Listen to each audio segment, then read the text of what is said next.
Hello everyone, this is King Jakes. We're back with another reaction. This time, navigating the workplace by Rehab Room. Alright, let's begin. Or to deal with women, man. You know the line, if I can't be beautiful, I wanna be invisible. But what do you do when you can't be beautiful, but not invisible either?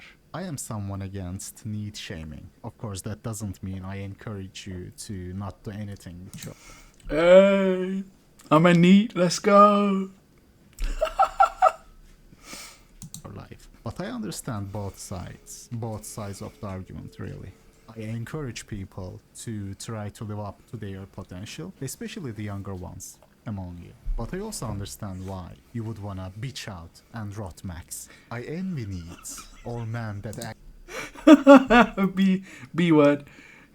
Rock Max. Ah.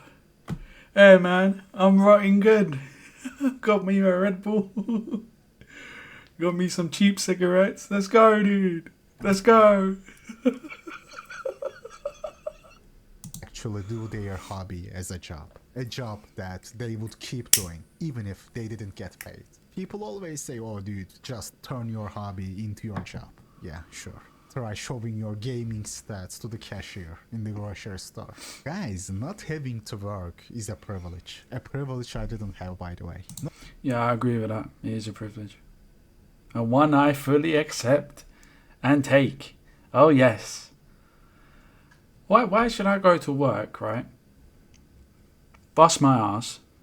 Work my ass off. Get paid less money than what I get now, being a NEET. And come home exhausted after working like 8, 10, 12, 16 hours a day. Why? To get less money. To pay for what? Taxes? That I don't fully agree with. Not some of it I agree with, but not all of it. To pay for what? Migrants going in hotels, 4, 5-star hotels, on my dime. To pay for that. To pay for a failing NHS. To pay for that. To pay for two-tier policing that's corrupt. To pay for that. To pay for a legal system that works against the native population. To pay for that. I don't think so, dude. I'm happy being a leech. A NEET. Now I've got my reasons anyway. I qualify for it. So you let me know. Are you a NEET? And what do you do? What are your hobbies? Comment down below. Not even only me and you, but the vast majority of people will not have. Especially if you are a below average looking male, coming from a family with poor connections. If you are sub 5 and low status, not having to interact with society and just living peace on your own is as good as it is gonna get for you.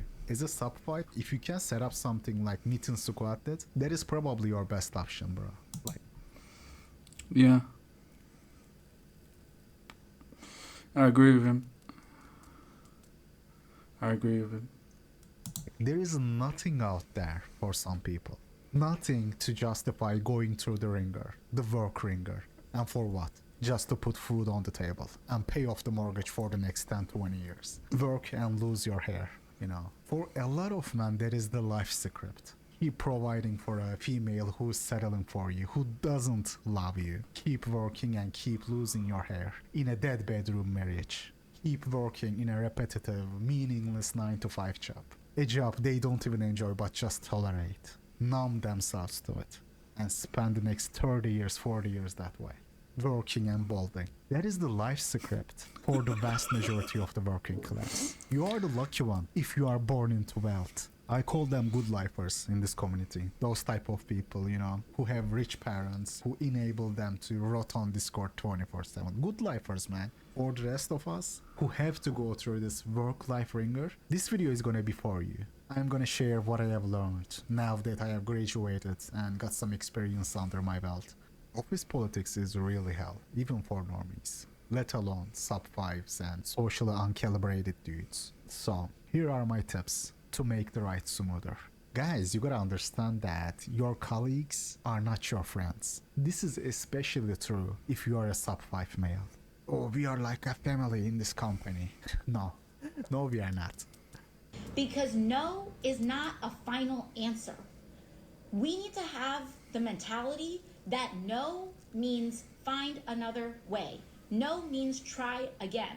No means look somewhere else. No does not mean stop trying. Okay?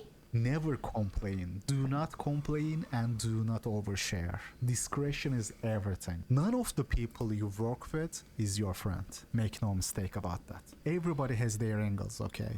In a place, especially in a place where interests are involved, like workplace, there is no such a thing as friendship. Only temporary allies. Of course, I am not saying this as don't act friendly and polite to people. I am not saying go isolate yourself, go be an hostile autist, and get your ass fired. But understand that those people are not your friends. It is an interest-driven environment, and everybody's gonna be looking out for themselves. People often have an angle you can't see. Most people you are working with have an angle for themselves, looking out for themselves. So that is my first step. Don't isolate yourself, go socialize, but have your guard up at all costs. For example, let's say there's a company event, right? Sure, go attend the dinner, but don't party and drink like you would with your friends from high school. You are not with your homies. Don't ever drink more than a glass at company events. Alcohol will remove your inhibition and people will see through you. You will start talking about stuff that you shouldn't. Normies can do that. They can get away with it because they have nothing to, be scared about. They have nothing to hide. The most they have to hide is their oofy doofy cringe porn addiction. It is not the same if you are into the BP. So guys, don't... Yeah, it's true. It's true. You can't, dude. If you're red-pilled in any way, like I'm not going to say names, but I knew someone who was red-pilled and they went out drinking with their mates and they were talking about football, sports, stuff like that.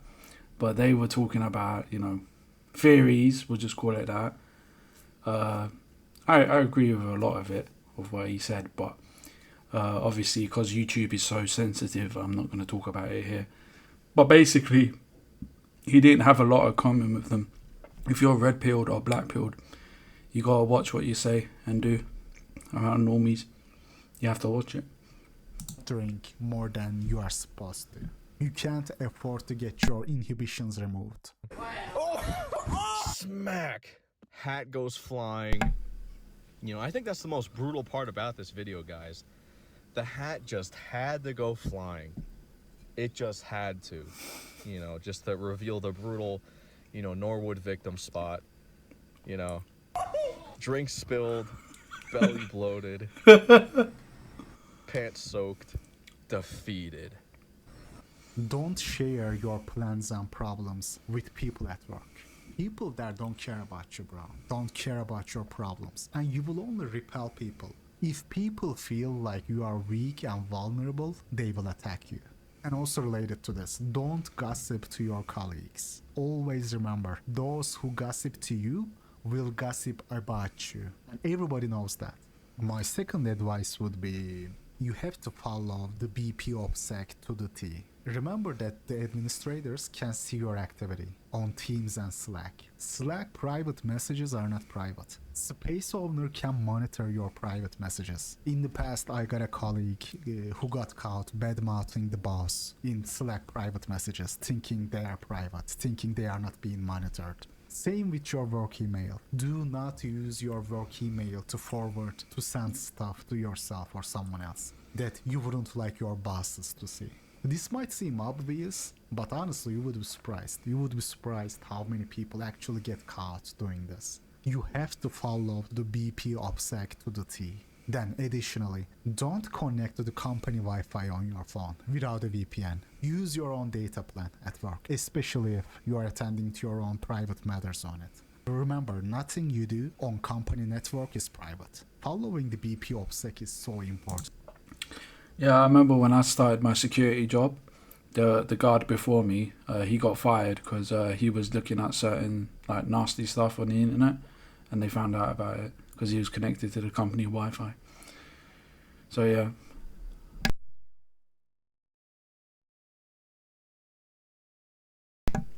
So yeah, it's you gotta watch your activities, man. Never connect to the company Wi-Fi, dude. It doesn't matter. Don't do it. Man. Maybe a BP OPSEC video for later, because there are several aspects to this. There are several ways you can handle this, but that is for another time. The next point. This is a brutal but just as important life tip. The biggest skill is not to be important, but to make people believe that you are important and you are working a lot. For example, lunch, right? During lunchtime with your colleagues. Complain a little bit about, oh dude, I am just too busy, I gotta do this, I gotta do that, I have to work even on weekend, I am overloaded. Not too much, you don't want to annoy people. Look busy, otherwise they will just create more work for you. Yet another rule to follow. Never ever admit to it. Never admit to it, guys. Now, even if you are sub 3, let's say you are 5'2", messed up face, people will somehow expect you to have a girlfriend, a life, a partner, a social life. You always gotta lie. Never admit to it. Never admit to, being a loner, being a part of the VOD community. Because in normie mind, if you are a loner, that means there's something wrong with you. It is never about your looks, right? So make up an imaginary girlfriend. My girlfriend's family, parents are gonna be in town visiting. Stuff like that. Mention stuff like that. Now, admittedly, this lie, you cannot keep up this forever. Like, people will catch on. This is a difficult lie to keep up over time. But the otherwise is just worse. The alternative to this is just worse. People will talk about their girlfriends. What are you gonna talk about? Are you gonna talk about Hammerhand? You know what I'm saying? Like, you can't talk about Hammerhand videos you were watching in the weekend when people talk about their plans. For example, I used to say, oh, my girlfriend, she's just trying to get a visa. That is why I can't bring her to the events. They really complicated that stuff. This visa, this is just too difficult these days. Lie, lie, lie. You never admit being alone. Oh yeah, she's just trying to get a visa. That is why she's not here. Likewise, you never ever talk about or even mention lookism or BP. Like, some of the stuff you guys say just blow my mind, man. Or yeah, dude, I played your video to a friend in college. He looked at me scared. Or yeah, dude, I played your video at the wedding. People looked at me very weirdly.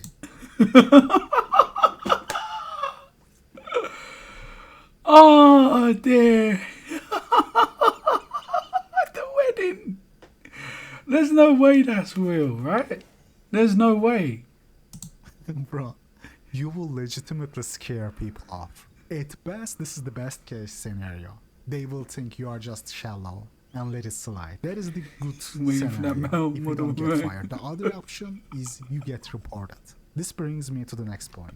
Don't you ever try to hit on a colleague. I mean, this is known even by normies, but this applies to you 100,000 times more. One of the cringiest things you can do is being confident with women. Oh, just take a chance. No, don't take that chance. You cannot take that chance. Guys, don't end up like he didn't succeed, thinking someone being polite to you, someone doing her job is actually into you. Especially at work, people are gonna be polite to you because guess what? They are your colleagues. They have to be. Like, autism is just so strong with some people. In the past, I remember, this was a while back, more than a year ago. I had a community member telling me, oh bro, rehab, the BP maybe is not all that true. And I keep an open mind. Okay, let's hear why. I wanted to hear what is his reasoning. And the reason why he was saying that is this. He went to a gym, asked a woman, a girl there, how a machine works, and she explained it to him. Bro, people are gonna help you at the gym, especially if it is a dude as obese as you. And he got offended by that. Bro, like, what do you want me to say? I am just keeping it real, man. Real life doesn't work like those TikTok videos. I don't know what you want me to say. People are gonna have manners. But if you go ask out that chick, thinking she might be into you, you will make a clown out of yourself. This is 10 times, 100 times worse if you do this at work. Finding another job won't be as easy as finding another gym. If some 600, 700 pound female comes up to me at the gym and asks me to explain how a machine works, I'm gonna explain. I'm not gonna get cancelled out of a gym. I'm not gonna get buried under a prison. It is called having manners, bro. Loneliness truly broke some of yous, man. It really did. Like an egg, it broke your mind. The lack of touch, the starvation robbed a lot of men of the common sense. Oh my day. It broke your mind. Oh. Sorry. So one of my guy friends gave me permission to make a Hinge account for him because I was telling him how easy dating is with dating apps. And he was telling me that it's incredibly difficult. And I was like, Pete, you must be doing something wrong. And he gave me permission to create an account for him and just run the account. I've been a virtual boy for 3 days, and I've never felt this bad about myself. I feel like a freaking loser trying to get these girls to like me. And I'm starting to hate women because I'm like, when I say I mean Pete, because that's the account I'm using. Pete's about a 6. But I'm so desperate, I'm liking the 2s and the 3s, and even they won't like me back, Pete, which is a 6. So what level of delusion has entered women's heads? Like, what is going on? It is so difficult dating as a boy. I hate it. I'm on day 3 of being a boy, and I hate women, and I'm more depressed than ever. The next BP. Don't ask for favors from people if you don't have to. People say, oh, when people help you, they are more likely to like you. This is called Benjamin Franklin effect rehab. No, there is no Benjamin Franklin for your face, bro. That halo only happens if they all...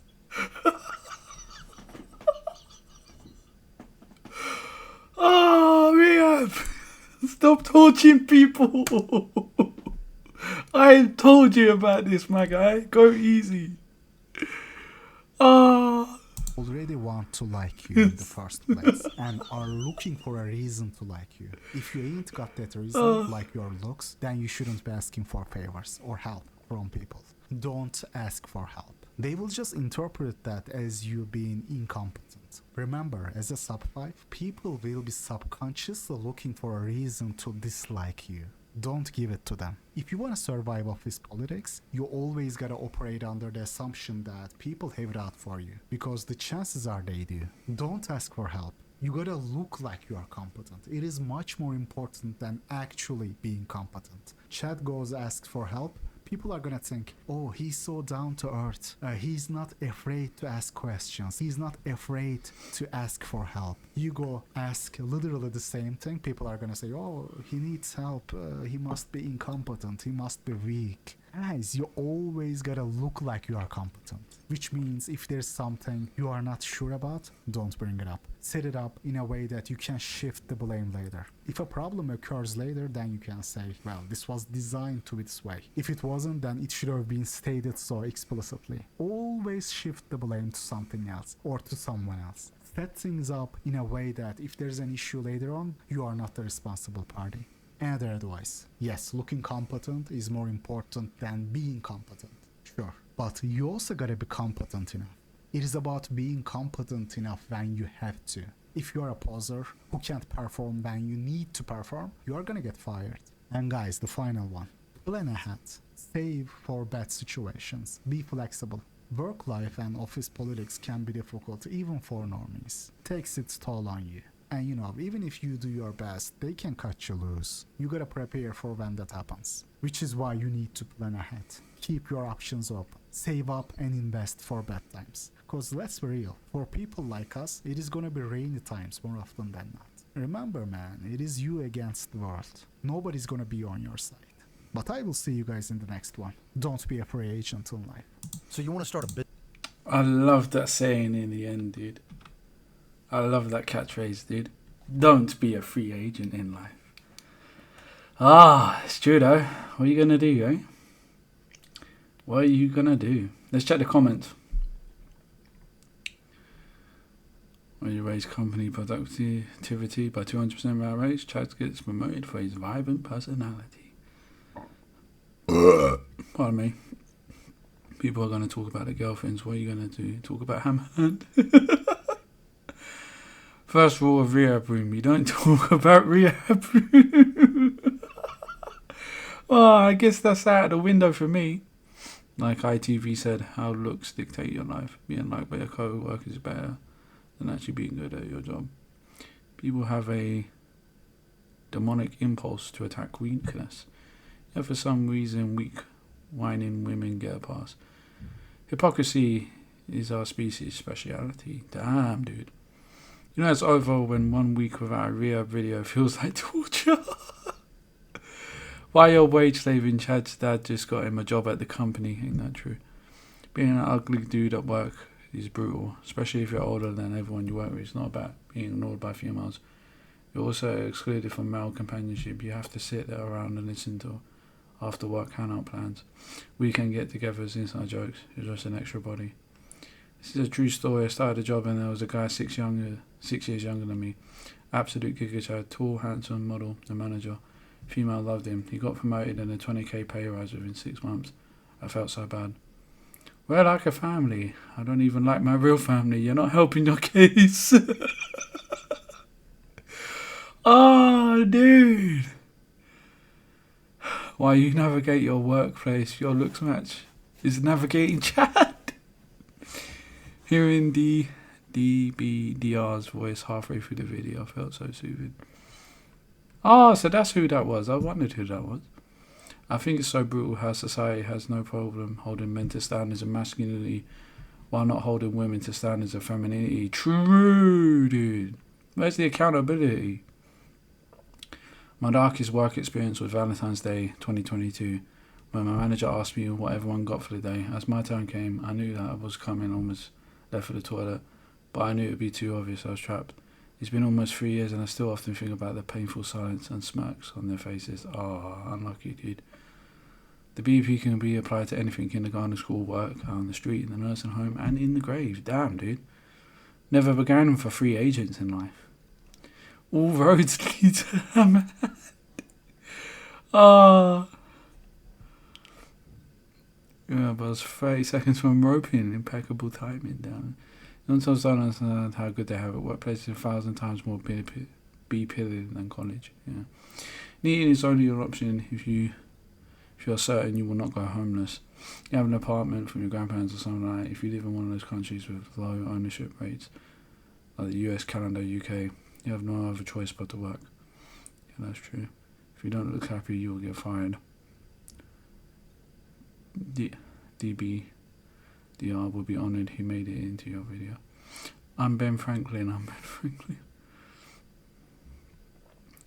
I don't like people in general. I keep quiet. I do my job, keep my head down, detach myself from my cardboard. Money is literally all that matters. Damn, dude. Dr. Jeremy Meeks. A lack of woman intimacy really broke me to the point that I have at 65. Yeah, I feel my chatbots at my disposal. Every day is getting much harder to cope. First rule of BP, don't talk about BP. Second rule of BP, don't talk about the BP. But I'm not one of those guys, dude. I think I know the reason. Just call it weaponized autism. Yes. I just charge ahead. I'll take a bunch of people down with me for the content. Don't care. That's a joke. I'm joking. I'm just joking. You get what I'm trying to say, like, bro. I'm not afraid to react to content like this or talk about it. The BP. Obviously, if I'm with normies, then I'm gonna camouflage, let's say, a little bit. Not two-faced, but tone it down a bit. But anyone who's watching, you know what's up. Come on, dude. You're probably black-pilled, so you know what's up. Anyway, that's been a good one. Thank you, Rehab. That was a good one. I'll catch you in the next one. I'm King Jakes. I hope you enjoyed this video. Please like, share, and subscribe for more. I'll catch you in the next one. Peace out.